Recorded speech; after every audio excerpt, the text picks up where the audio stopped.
श्री वृंदावन बिहारी लाल की दया कर दो ए वीणा माँ, बस इतना सा कर्म कर दो। हमारी वाणी अच्छी हो, हम बोलने का तरीका सीख लें तो जीवन की आधी समस्याएं समाप्त हो जाती हैं। अगर बोलना आ जाए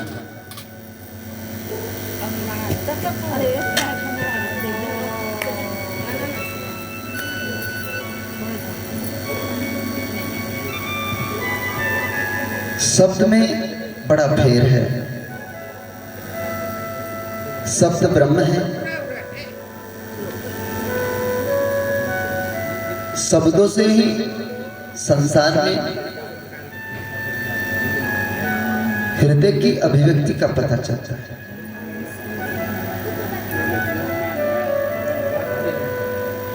तो ये हमारी वाणी के अधिष्ठात्री देवी मां सरस्वती जिस पर कृपा करती है, उनकी बुद्धि पवित्र होती है और उनमें वाणी वादन की अच्छी कला उनके पास पहुंचती है। जिनके बच्चे विद्या पढ़ते तो हैं पर याद नहीं रहता, पढ़ाई में कमजोर रह जाते हैं, तो उन्हें चाहिए कि वो बसंत पंचमी के दिन मां सरस्वती की पूजा करें। जैसे लक्ष्मी का एक दिन आता है दीपावली, ऐसे ही मां सरस्वती का भी एक दिन सिद्ध है, वो बसंत पंचमी का। हम लोग बसंत पंचमी को बस अब तक इसीलिए जानते हैं कि जब कोई भी मुहूर्त ना सुधरा हो शादी के लिए तो बसंत पंचमी के दिन कर सिद्ध मुहूर्त है।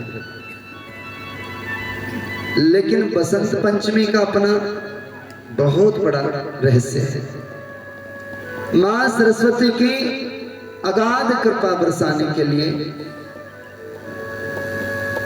ये बसंत पंचमी का पवित्र दिन श्वेत वस्त्र पहना करके बच्चों को स्फटिक की माला से मां सरस्वती के पावन मंत्र का जप कराया जाए, पूजन अर्चन कराई जाए, विधिवत मां सरस्वती के निमित्त दान यजन कराया जाए, तो बच्चों की बुद्धि पवित्र होती है, मां की कृपा बरसती है। आइए प्रभु के पावन चरणों की ओर चले।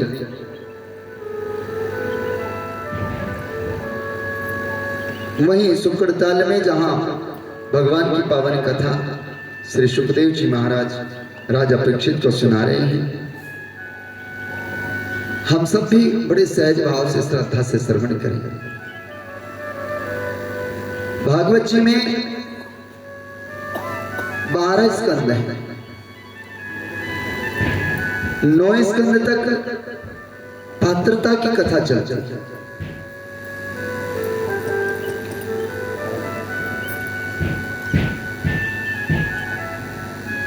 मन बुद्धि की शुद्धि के लिए 9वें स्कंद की कथा आती है। जब तक हृदय में महाराज एक बड़ा अनूठा प्रसंग है भागवत का। 8वें स्कंद की में वासना की कथा है। यही वासना अगर श्री कृष्ण से जुड़ जाए, उनकी तरफ हो जाए, तो वासना बदले में उपासना बन जाता है, भजन बन जाता है।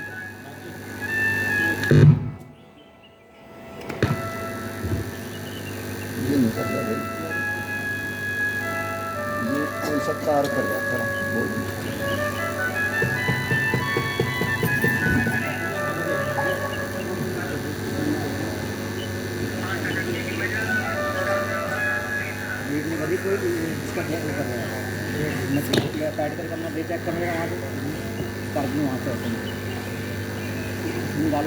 बंद करते चलो।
रविंद्र ये लीड बदल रहा है सामने लगा रखा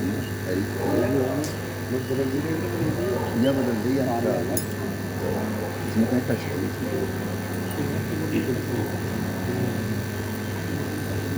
पहले कौन सी लगा रखी थी भाई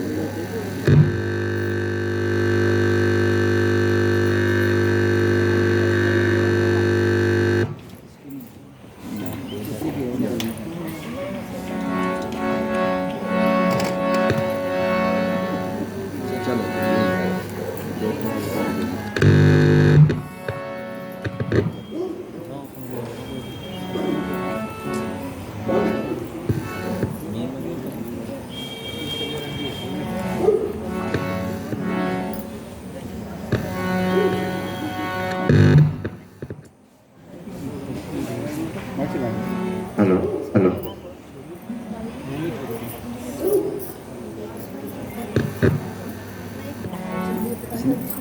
दूसरे साइड पे पीछे देते हैं ना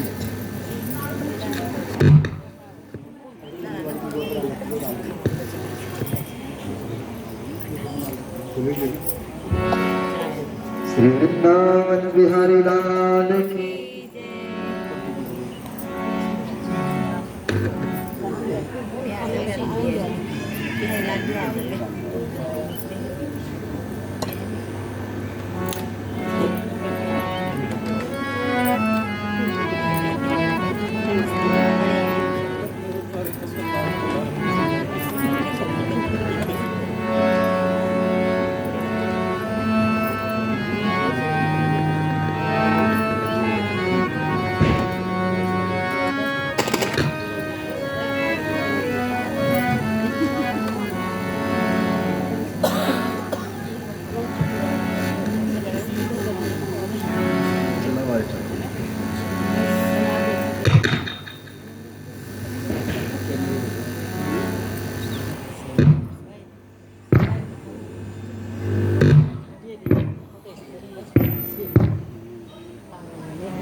श्री वृंदावन बिहारी लाल की, श्री राधे रानी सरकार की।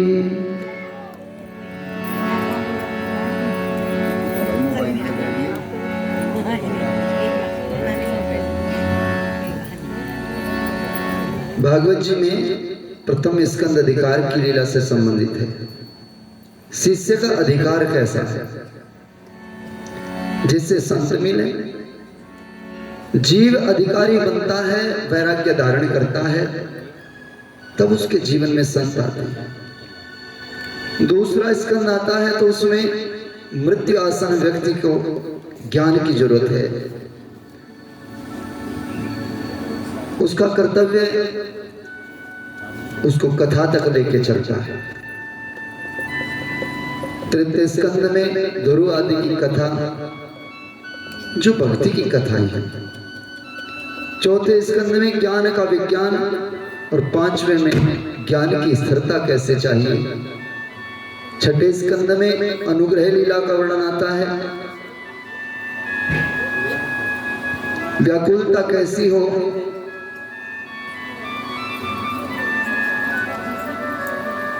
और भगवान के चरणों में समर्पण कैसा है, ये कथाएं आती हैं। 7वें स्कंद में प्रहलाद आदि की कथा, और 8वें स्कंद में बलि, महाराज गजेंद्र मोक्ष की कथा का वर्णन आता है। अब ये जो 9वें स्कंद है, ये संसार से भगवान की ओर जाने का रास्ता है। 9वें स्कंद, अगर हम गणित की संख्या में नजर लगा के देखें तो गणित की भाषा में 9 ही अंक हैं।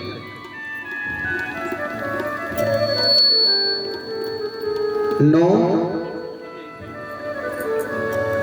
आगे जैसे ही 9 के अंक पर ध्यान जाता है, 9 से आगे क्या आता है? 10। और 10 क्या है? 10 जो पहले वाला 1 है वो उठा के रख लिया, पीछे से 0, आगे कुछ नहीं है। गणित की भाषा में मात्र 9 ही अंक है बस। उससे आगे तो एक दूसरे को बराबर में बिठाने की बात है।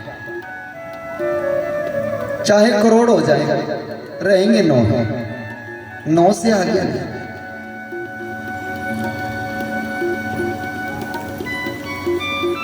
बड़ी सुंदर भाषा है। एक महात्मा से मैंने सुना था, बड़ा सुंदर ज्ञान है कि 9 ने 8 को चांटा मारा। 9 ने 8 को चांटा मारा। 8 ने कहा भाई मुझे क्यों मारा? बोले तू छोटा है। और बड़े का फर्ज होता है वो छोटे को डांट भी सकता है, मार भी सकता है। 8 को बड़ा गुस्सा आया, बिना बात के कोई थप्पड़ मार दे तो अच्छी बात थोड़ी है। 8 ने गुस्सा आए हुआ है, 7 को थप्पड़ मार दिया। 7 ने कहा भले आदमी, आपको 9 ने मारा, आप मुझे क्यों मारे? बोले सुना ही नहीं दिया, बड़े का बड़ा छोटे को मार सकता है, सो मैंने तुम्हें मार दिया। क्या फर्ज है? यही फर्ज नहीं। 7 को भी गुस्सा आया, 7 ने 6 को मारा। अब 6 को रोने लगा। जब 6 रोने लगा तो 6 के पास 5 आया। क्या हुआ भाई, तुम क्यों रो रहे हो? तो 6 ने 5 को थप्पड़ मारा। बोले ये हो रहा है, ऊपर से पिटते आ रहे। अब 5 ने सोचा मैं तो हमदर्दी से आया था, लेकिन इसने मुझे ही मारा।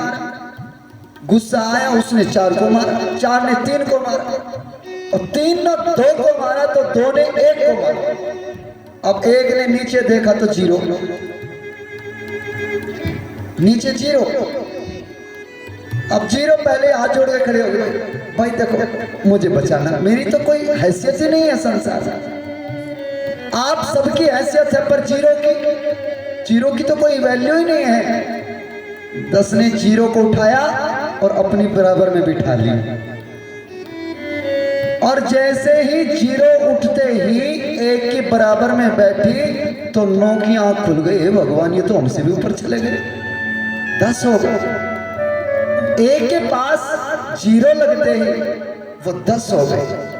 जो अपने को बड़े बने बैठे हैं और छोटों को मारते जा रहे हैं, कृपा करके एक बार उन छोटों को अपने बराबर में बिठा के देखो, आपकी ताकत दुगनी हो जाएगी, आपकी शक्ति बढ़ जाएगी। गणित की संख्या हमें दर्शाती है भागवत जी में 9वें स्कंद तक संसार की तरफ दरवाजे खुलते हैं, लेकिन 10वें स्कंद में भगवान की ओर दरवाजा। 9वें स्कंद तक दुनिया के किन किन भक्तों ने भगवान को प्रेम किया, उनकी कथा आती है।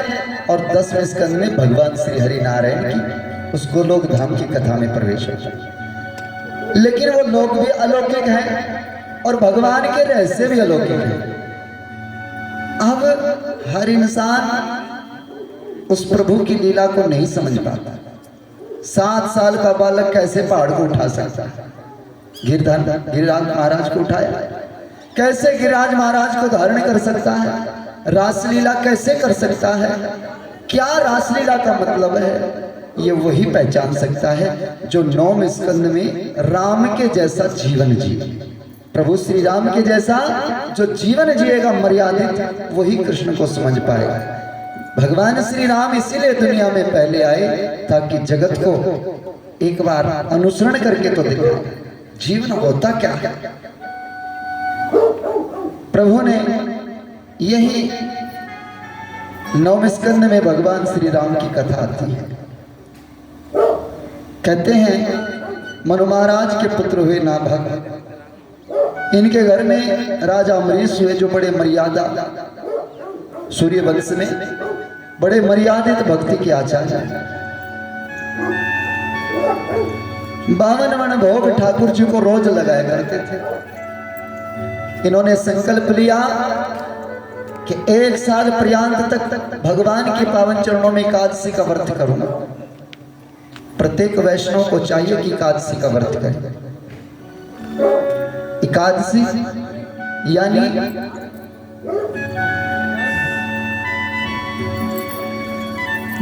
5 कामेंद्रियां, 5 ज्ञानेंद्रियां और 1 हमारा मन। इन 11 को हम भगवान के चरणों में सेवा में लगाएं तो हमारा जीवन बनता है। राजा अमरीश ने एकादशी के व्रत को धारण किया और भगवान का भजन करना प्रारंभ किया। जब इस साल भर की एकादशी पूर्ण हुई तो नदिया किनारे भंडारा दे रहे थे। एकादशी के व्रत का अपना एक महत्व होता है। इनका व्रत भी द्वादशी में खुलता है। अगर कहीं अगले दिन त्रयोदशी हो तो एकादशी में रात्रि को ही खोल लेना चाहिए। त्रयोदशी में व्रत खोलने से दोष लगता है। उस रोज एकादशी के बाद द्वादशी आई, लेकिन द्वादशी ज्यादा समय के लिए ना थी। सो भंडारा तैयार हो रहा है और उसी क्षण दुर्वासा जी पहुंचे। राजा अमरीश ने कहा, महाराज मेरा बड़ा भाग्य जो आप आए, आपने बड़ी कृपा की है, प्रसाद पाओ। दुर्वासा जी कहने लगे, अभी आया, स्नान करने के लिए नदिया में प्रवेश किया, लेकिन बहुत देर लगा दी, वापस नहीं आए। तब तक द्वादशी बीत रही थी तो ब्राह्मणों ने कहा, महाराज जल पी करके आप अपना व्रत खोल लीजिए, दोष नहीं लगेगा। राजा अमरीश ने जल पी करके व्रत तो खोल लिया और ब्राह्मणों को भोजन कराने लगे।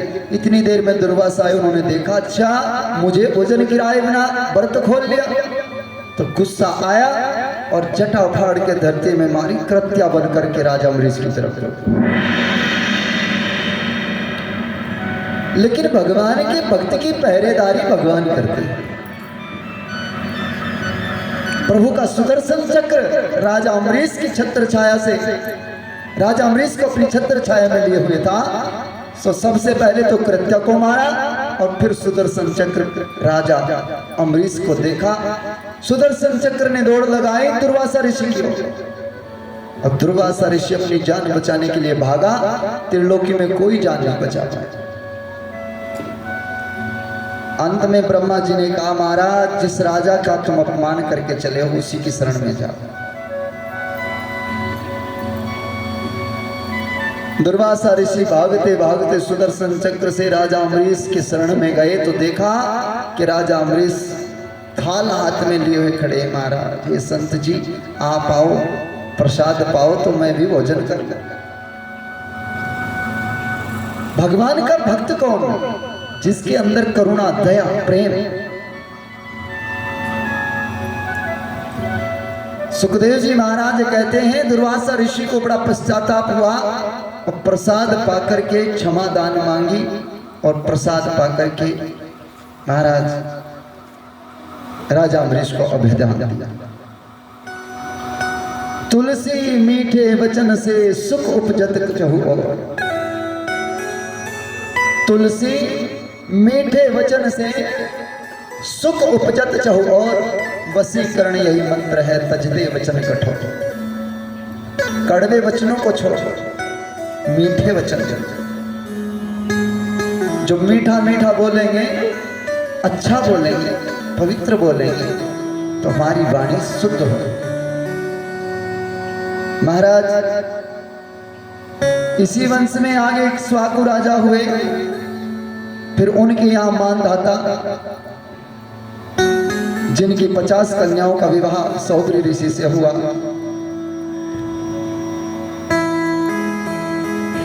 जिनके यहां आगे महाराज सगर का जन्म होता है। राजा सगर ने अश्वमेध यज्ञ किया और यज्ञ में अपनी कीर्ति का घोड़ा फेरा। घोड़े को चुरा करके इंद्र ने कपिल ऋषि के आश्रम में बांध दिया। सगर के 60,000 बालक थे, वो बालक चले घोड़ा पकड़ने के लिए। ऋषि ने कहा मुझे तो पता नहीं तुम्हारा घोड़ा कहाँ है। तो घोड़े को आश्रम में बंधा देख राजकुमारों ने बड़ा बुरा भला कहा, तो संत की तेजो में तपस्या से सारे भस्मीभूत हो गए। सगर का बेटा ज्येष्ठ अंशुमान, उसने महात्मा से प्रार्थना की, गुरुदेव हमारा बड़ा, हमने आपका बड़ा अपमान किया है, लेकिन ये बताइए आपके क्रोध अग्नि से हमारे जो भाई मर चुके हैं उनकी सदगति कैसे? तो कपिल महाराज ने कहा कि अगर स्वर्ग से गंगा आ जाए, गंगा प्रकट हो जाए तो ये कार्य सुलभ हो सकता है। महाराज गंगा को धरती पर लाने के लिए अंशुमान ने यज्ञ किया, पूरा जीवन तपस्या की। फिर उनके बेटे दिलीप ने तपस्या की, उन्होंने भी पूरा जन्म लगाया। और उसके बाद भगीरथ ने तपस्या की, यानी 3 जन्मों का तप इकट्ठा होकर के तब स्वर्ग से गंगा धरती पर आई। और आकर के उसको भगवान शंकर ने किसी वैराग्यवान को उसने धारण किया। गंगा वैसे भी नहीं हथ, इसी वंश में भगीरथ के वंश में प्रभु की कृपा, इस सूर्य वंश में आगे राजा हुए रघु, जिनसे सूर्य वंश का नाम रघुवंश पड़ा। महान ज्ञानी, महान तपस्वी, इन्हीं से आगे अज हुए और अज से दशरथ, और दशरथ के घर में भगवान श्री राम, लक्ष्मण, भरत, शत्रुघ्न का आगमन। ये सूर्य वंश का वर्णन है। ऐसे ही 9वें स्कंद में चंद्रवंश का वर्णन आता है, जिसमें भगवान श्री कृष्ण का जन्म हुआ। भगवान श्री राम दिन में पैदा होते, दोपहर के 12 बजे, और भगवान श्री कृष्ण रात को पैदा होते हैं, लेकिन वो भी 12 बजे। अब समझने की बात यह है कि भगवान आए, जगत में प्रकट हुए, तो 12 ही बजे क्यों हुए? शुभ अंक तो 1 है, 11 है ना, 21 है, ये 12 बजे का मतलब क्या है?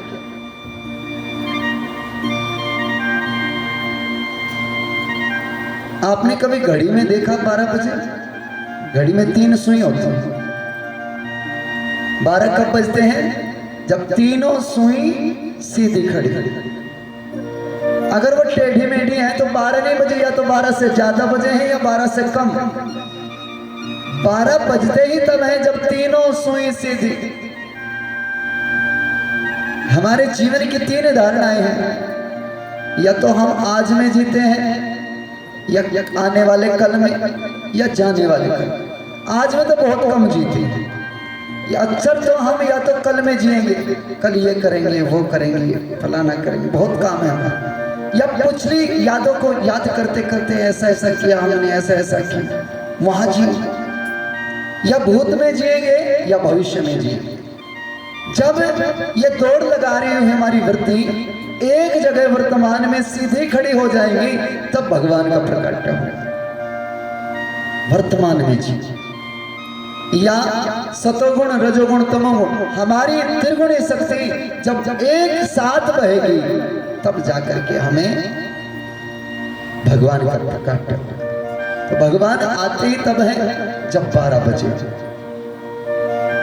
कुछ लोगों के घरों में अंग्रेजी घड़ी लगी होगी जिसमें 1 2 3 सुई तो है नहीं। आज के बच्चे देखते हैं कहते सुई तो है ही नहीं महाराज, हमारे तो घड़ी में नंबर है। लेकिन नंबर में भी अगर आप देखोगे, चेक करोगे तो 12 जब 11:59 होती हैं, उसके बाद सारी 0 हो जाती है। 0 का मतलब खाली स्थान, जहां कुछ ना हो, कुछ भी ना हो, वहां भगवान आते हैं। इसे ऐसा समझे, यानी अगर हमारे बुद्धि में, हमारे चित्त के अंदर अगर एक भी विचार चल रहा है तो भगवान नहीं आएंगे।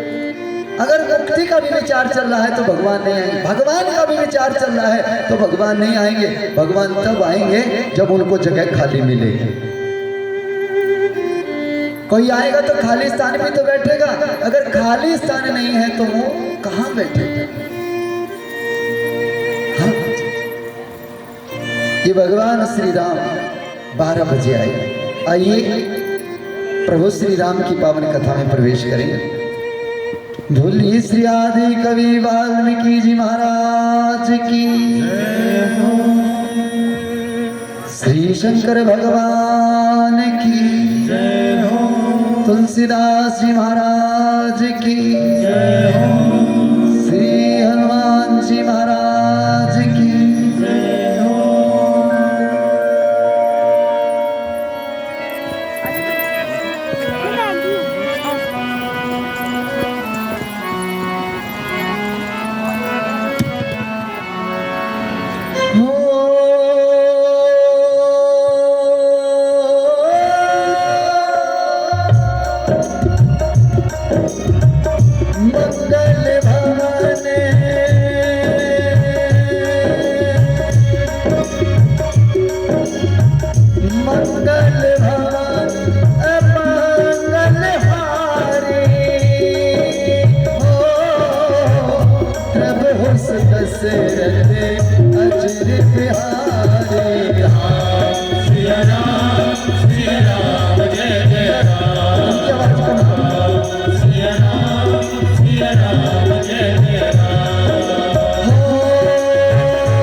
दीन दयाल विरत संभारे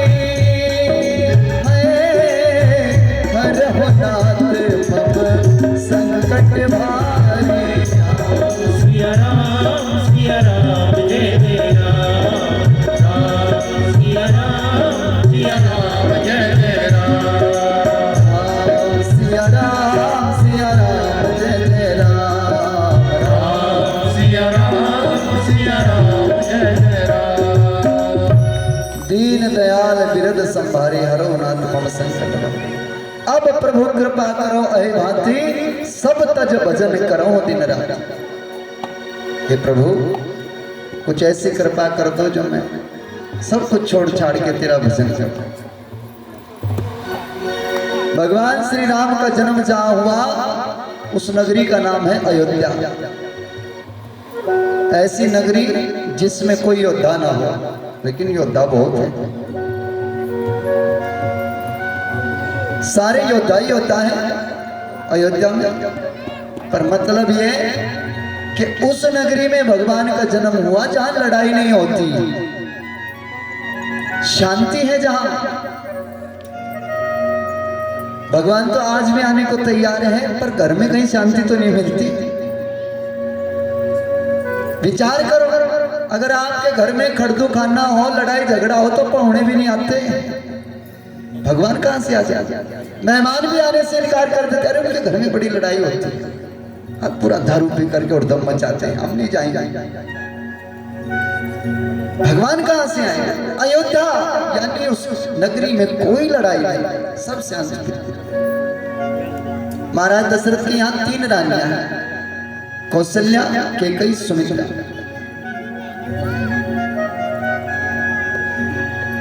पहले महाराज ने कौशल्या से विवाह किया, संतान ना हुई तो कैकेयी से विवाह किया, फिर संतान ना हुई, फिर सुमित्रा से विवाह किया, फिर भी संतान ना हुई तो फिर गुरुजी के पास गए।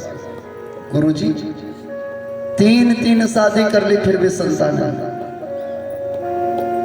वशिष्ठ जी कहने लगे अगर पहले ही ब्याह पर आ जाता तो ये तो काम पहले हो जाता, लेकिन हम गुरु दरबार में तब जाते हैं जब हमारा कोई काम नहीं चलता।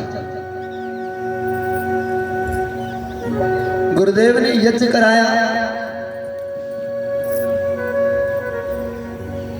और महाराज श्रृंग ऋषि के हाथों से यज्ञ कराया।